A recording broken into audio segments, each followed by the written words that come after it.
દેશ હવે આધુનિકરણ તરફ આગળ વધતો જઈ રહ્યો છે. મોટા ભાગની કામગીરી હવે ઓનલાઈન થવા લાગી છે.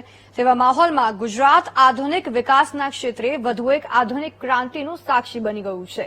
અને આ ક્રાંતિ છે એક એવું ટોલ નાકું જ્યાં હવે એક પણ વાહન ચાલકને બ્રેક લગાવવાની જરૂર જ નહીં પડે.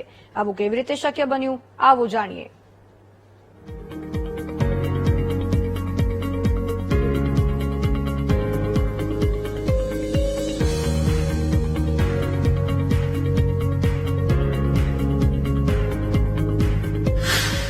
હવે ટોલ નાકા પર નો બ્રેક, ડિજિટલ ટોલિંગનો હાઈટેક પ્રારંભ, વાહન ઉભા રાખ્યા વિના જ ટોલની વસૂલાત.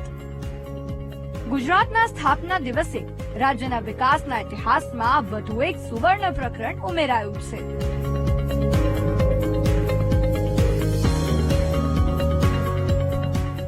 સુરતના કામરેજ 84માં દેશનું સૌ પ્રથમ બેરિયરલેસ ટોલિંગ એટલે કે માનવરહિત ટોલ બૂથ કાર્યરત કરીને ગુજરાતે ટેકનોલોજીના ક્ષેત્રે દેશને નવી રાહ ચીંધી છે.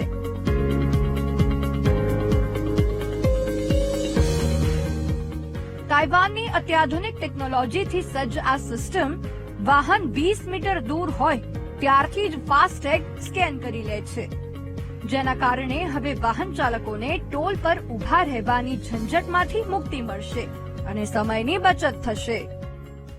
ये मल्टी लेन फ्री फ्लो जो आज मिडनाइट 00 आवर्स से इंडिया का पहला और राज्य के स्थापना दिवस पे सेंट्रल गवर्नमेंट NHAI द्वारा इसे इम्प्लीमेंट किया जा रहा है. મહત્વનું છે કે જો કોઈ નિયમનું ઉલ્લંઘન કરશે તો સિસ્ટમ તુરંત જ ઈ ચલણ જનરેટ કરી દેશે. આધુનિકતા અને ઝડપના સમન્વય સમાન આ નવી વ્યવસ્થા डिजिटल इंडिया ना विजन ने साचा अर्थ में सार्थक करी रही है. मल्टी लेन फ्री फ्लो मतलब बैरियरलेस टोलिंग है ये. इसमें रुकने की आवश्यकता नहीं है. आप गैंट्री के नीचे से निकलेंगे, जो मल्टी लेन फ्री फ्लो की गैंट्री है उसके नीचे से निकलेंगे तो टोल अपने आप हाई परफॉर्मेंस इक्विपमेंट्स जो लगे हैं, NPR कैमरा है, हाई परफॉर्मेंस RFID रीडर्स हैं, उससे अपने आप टोल कट जाएगा. आपको रुकने की जरूरत नहीं पड़ेगी.